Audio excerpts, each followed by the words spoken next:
Hello friends, welcome to our channel. तो basically इस video में हम कवर करेंगे बीएससी पोस्ट बेसिक नर्सिंग के बारे में। तो सबसे पहले इस कोर्स को कौन कर सकता है उसको देख लेते हैं, मतलब इसकी एलिजिबिलिटी। तो देखो, दो कोर्स होते हैं, जीएनएम और दूसरा होता है आपका बीएससी नर्सिंग। जीएनएम आपका डिप्लोमा कोर्स होता है और इसमें आपके 3 इयर्स लगते हैं। और बीएससी नर्सिंग आपका डिग्री कोर्स है और इसमें 4 ईयर लगते हैं।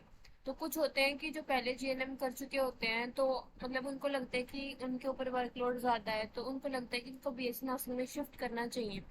तो अभी क्या होता है कि 3 साल जीएनएम के और फिर 4 साल की बीएससी नर्सिंग आप वापस से परस्यू करोगे, तो आपके टोटल 7 ईयर वेस्ट होंगे, मतलब 7 साल लगेंगे। तो इस वजह से ना इस चीज को हम बीएससी नर्सिंग शुरू से नहीं करते। हम क्या करते हैं कि जीएनएम करके फिर हम एक जो कोर्स है पोस्ट बीएससी नर्सिंग ये कर लेते हैं, तो ये हमारा बीएससी नर्सिंग के इक्विवेलेंट हो जाता है। मतलब ओवरऑल की डिप्लोमा कोर्स को डिग्री कोर्स में कन्वर्ट करने के लिए बीएससी पोस्ट बेसिक नर्सिंग होता है, ठीक है। तो जीएनएम से आप फिर क्या हो जाओगे, बीएससी नर्सिंग के इक्विवेलेंट हो जाओगे। तो बेसिकली अगर ड्यूरेशन की बात करें तो यहाँ पे आपकी ड्यूरेशन होती है 2 इयर्स की।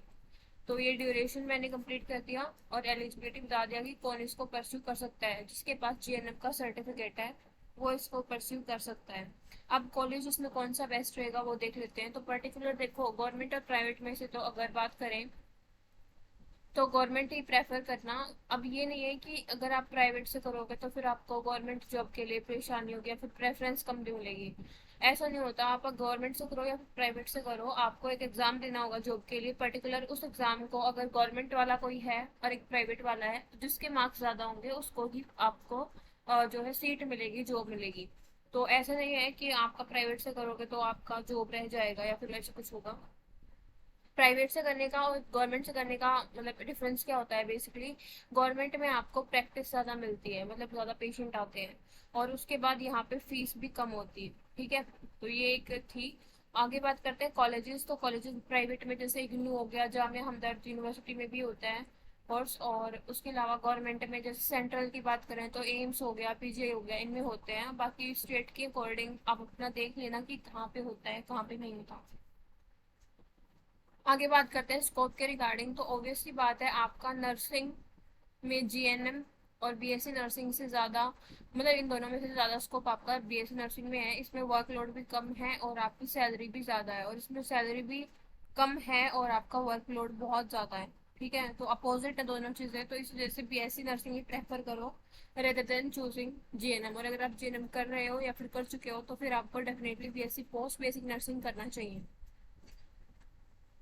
अब बात करते हैं फीस के रिगार्डिंग कि इसकी जो 2 साल की फीस है वो कितनी लगेगी। तो बेसिकली देखो, यहाँ पे आपकी प्राइवेट की अगर मैं बात करूँ तो सिर्फ ट्यूशन फीस ही आपकी मतलब 2 लाख के आसपास होती है, और आपका फिर 2 लाख अराउंड हॉस्टल चार्ज वगैरह होते हैं, तो अराउंड 4 लाख में ये पड़ती है। अगर हम गवर्नमेंट की बात करें तो गवर्नमेंट में आपका मतलब मुश्किल से 1.5 या 2 में होगा, ठीक है।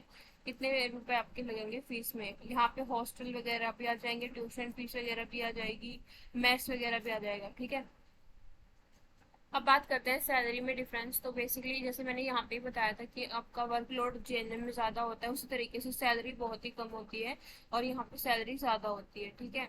अगर हम बात करें, मतलब एक एग्जांपल ले कि एम्स में अगर हम बात करें एग्जांपल के तौर पे, हालांकि जीएनएम के लिए वहाँ पे कोई भी जॉब नहीं होती, वो डायरेक्ट बीएससी नर्सिंग वाले ऑफिसर्स को ही लेते हैं, बट फिर भी एग्जांपल लेते हैं कि अगर कोई सेंट्रल हॉस्पिटल है उसमें जीएनएम की वैकेंसीज हैं, तो बेसिकली अगर हम बात करें जीएनएम की सैलरी के रिगार्डिंग तो वहाँ पे 30,000 होगी।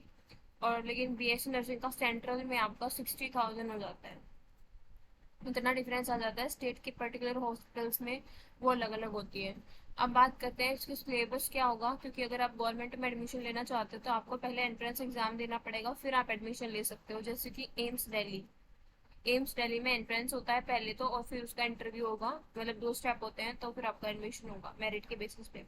तो एंट्रेंस का सिलेबस आपका वही है जो कि आपका जीएनएम में रहता है। पर्टिकुलर आपका 90 मिनट्स का पेपर होता है। ये मैं एम्स के रिगार्डिंग बता रही हूँ कि एम्स में जो पोस्ट बीएससी नर्सिंग है उसमें 90 मिनट्स का पेपर होता है, और इस 90 मिनट्स में आपको 70 एमसीक्यू सोल्व करने पड़ते हैं, ठीक है।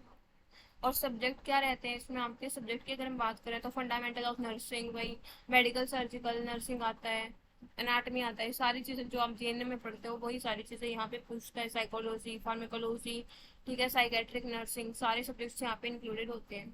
अच्छा, अब हम बात करेंगे इसकी प्रिपरेशन के रिगार्डिंग। तो देखो, प्रिपरेशन के रिगार्डिंग आप कैसे, कौन सी बुक इसके लिए बेस्ट रहेगी, या फिर इसमें प्रॉपर पूरा सिलेबस क्या है, प्रीवियस ईयर, या फिर हमें पर्टिकुलर हमारे स्टेट में एडमिशन लेना है और वहाँ पे एंट्रेंस है, तो उसको हम कैसे क्वालिफाई कर सकते हैं, वो हम नेक्स्ट वीडियो में डिस्कस करेंगे। कोई भी अदर क्वेरी है, डाउट है, तो आप कमेंट सेक्शन में मुझसे पूछ सकते हो। Thanks for watching this video.